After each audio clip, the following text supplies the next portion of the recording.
அனைவருக்கும் வணக்கம். ஜோதிட சாஸ்திரம் என்றால் என்ன?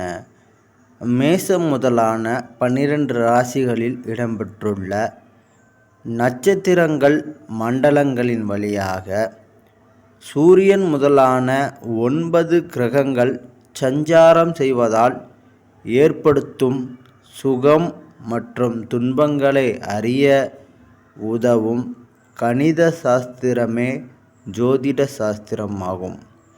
ஒரு ஜோதிட என்பது சூரியன் முதலான 9 கிரகங்களால் சஞ்சாரம் என்பது பயிற்சி, அதாவது இடம்பெயர்வு.